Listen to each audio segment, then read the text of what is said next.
और जिस समय कर्नल बैंसला जी के साथ हमारी सरकार के मंत्रियों के जो समझौते हुए जो हस्ताक्षर वो बता रहे हैं, तो निश्चित रूप से उन मंत्री महोदय से जाकर के उनको मिलना चाहिए, बात करना चाहिए।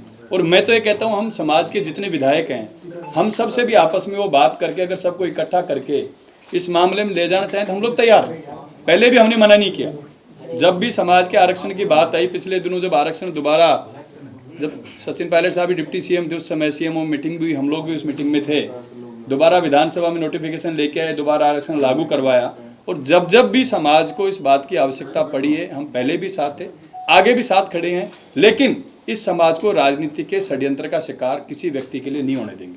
निश्चित रूप से समाज किसी एक व्यक्ति के साथ है, समाज एक विचारधारा के साथ है, समाज उस व्यक्ति को मानता है जिसने समाज के लिए त्याग किया। और निश्चित रूप से मैं ये कह सकता हूँ, कर्नल बैंसला जी का बहुत बड़ा योगदान समाज को आरक्षण दिलाने में रहा। हम लोग उनका पूरा मान और सम्मान करते हैं। उनके साथ जितने समझौते सरकार के हैं, विजय बैंसला जी को चाहिए सबसे पहले वो उन समझौता को लेकर के जिन मंत्री महोदय से, सरकार से जिनके हस्ताक्षर हैं, उनसे मिले, उनसे बात करें जा करके। और जयपुर में अगर कहीं धरना देना हो, कहीं प्रदर्शन करना हो, तो हम लोगों को बुलाए, हम लोग भी उनके साथ। राहुल जी की यात्रा का इससे क्या संबंध है भाई? राहुल जी की यात्रा का विरोध करके वो राजनीतिक रूप से क्या हासिल करना चाहते हैं? जिस तरीके से पुष्कर में उन्होंने किया, मैं आज आपको बताना चाह रहा हूँ, हमारे समाज के 8 विधायक हैं, उनको चिंता आरक्षण की नहीं है, सचिन पायलट जी की है। सचिन पायलट साहब का कद इतना बड़ा है कि कर्नल बैंसला, किरोड़ी मीणा साहब ने एक बार कहा था कि कोई उनके घुटने तक भी नहीं आता है। उनका जो कद, 36 कौम उनसे प्यार प्रेम करती हैं, राजस्थान की देश की जनता उनसे प्यार प्रेम करती है, तो उनका कद इनके किसी के काबू में आने वाला नहीं है। निश्चित रूप से मैं एक चीज़ आपको बताना चाहूँगा, 8 हम विधायक हैं समाज के। कर्नल बैंसला साहब सबके नेता, समाज के लिए उन्होंने योगदान दिया। निश्चित रूप से प्रोग्राम किया पुष्कर में, क्यों नहीं हम लोगों को इसमें इनवाइट क्यों नहीं किया विजय बैंसला जी ने? सबको इनवाइट कर रहे हैं, बीजेपी के नेताओं को इनवाइट कर रहे हैं, कांग्रेस के नेताओं को इनवाइट कर रहे हैं, गुर्जर समाज के अन्य विधायकों को इनवाइट कर रहे हैं। तो क्या हम समाज के लोग नहीं थे क्या? हम लोगों को इनवाइट नहीं किया? और मुझे तो नहीं किया। मैं कह रहा हूँ, अगर मुझे एक फ़ोन भी विजय बैंसला जी या उनकी कमेटी के द्वारा अगर किसी ने किया हो तो निश्चित रूप से आकर के वो मुझे भी बताएं, मीडिया के सामने आके भी बताएं। पायलट साहब को भी नहीं किया, किसी को। जब वो क्यों, जब समाज को एकजुट रखने की बात कर रहे हैं, समाज के आरक्षण की बात कर रहे हैं, तो हम सब लोग मिलकर के क्यों नहीं लड़ते?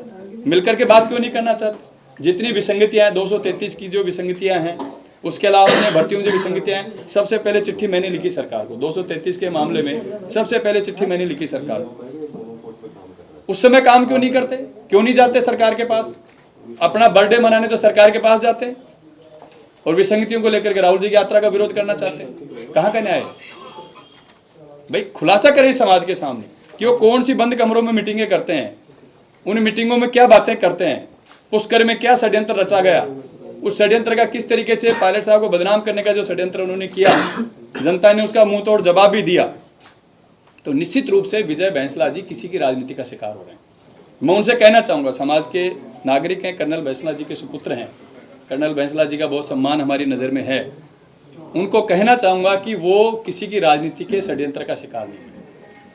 सचिन पायलट जी को मुख्यमंत्री बनाने की बात वो कर रहे हैं 1-2 दिन से, वो फैसला पार्टी को करना है। वो अपनी बात बीजेपी की बात करें, बीजेपी के समाज की बात करें, लेकिन निश्चित रूप से इस तरीके के षड्यंत्र का शिकार उनको नहीं होना चाहिए। क्योंकि आरक्षण की बात हम लोग कहते हैं, हमें बुलाओ, हम भी जाने को तैयार हैं, जहाँ जाना हो बुलाओ। जयपुर में धरना तो मैं सुबह मैं बैठूंगा उनके साथ, चल जो विसंगति उसके ऊपर हम लोग बात करना चाहते हैं, हम भी करना चाहते हैं। हमारे पास भी नौजवान आते हैं, जब आरक्षण की बात आती है तो बंद कमरे में जाके मीटिंगें कर आते हैं चुपचाप। फिर जब विसंगतियों की बात आती है तो विधायकों को निशाना बनाते हैं कि विधायक बोलते नहीं है। भाई जब आप मीटिंग करने जाते हो सब विधायकों को साथ लेकर के जाओ ना, समाज के विधायकों को बात करो जाकर के सरकार में। हम भी बात करेंगे, हम भी प्रेशर बनाएंगे। उस समय किसी से बात नहीं करना चाहते। आज देखिए कर्नल बैंसला जी की जो कमेटी थी उसी के 2 फाड़ हो गए। कल से और भी कई समाज के जो प्रबुद्ध हमारे नागरिक हैं उनके स्टेटमेंट आ रहे हैं कि वो उनका व्यक्तिगत फैसला विजय बैंसला जी का हो सकता है, समाज का फैसला इस तरीके का नहीं है। पूरा समाज मिलकर के राहुल गांधी जी की यात्रा का बहुत जबरदस्त रूप से स्वागत राजस्थान में करेंगे। सचिन पायलट साहब के नेतृत्व में हम सब लोग जाकर के पूरे राजस्थान में ऐतिहासिक यात्रा को बनाने का काम करें। हर आदमी इस यात्रा को देख रहा है, इस घटनाक्रम को देख रहा है कि जिस तरीके से उनका षड्यंत्र सामने आ रहा है और उनको बैकफुट पे आना पड़ा। 4-5 दिन पहले जो भाषा का उपयोग कर रहे थे, 2 दिन से उस भाषा उनको बदलनी पड़ी, क्योंकि पूरा समाज इस बात के विरोध में खड़ा हो गया कि हम किसी की राजनीति के षड्यंत्र का शिकार नहीं होंगे। पूरे समाज को बदनाम करने का काम कर रहे हैं। आप कोई नेता अगर यात्रा लेके आ रहा है, उनका हमें स्वागत करना चाहिए। हमारे घर में अगर कोई यात्रा लेके आता है, राजस्थान की परंपरा है कि हम उसका स्वागत करते हैं, अभिनंदन करते हैं। अगर हमारे घर में कोई दुश्मन भी आके एक बार खड़ा हो जाता है, हम उसको बिठाते हैं, चाय पिलाते हैं, पानी पिलाते हैं और खाना पूछते हैं, उनका विरोध नहीं करते घर पे आने के बाद। हमारी अगर मांग है, हम लोकतांत्रिक तरीके से बात करेंगे। राजस्थान में सरकार है, सरकार से बात करेंगे, मंत्रियों से बात करेंगे, मुख्यमंत्री जी से बात करेंगे, जिस लेवल पे बात करनी होगी हम लोग बात करेंगे। ये कहाँ का तरीका है?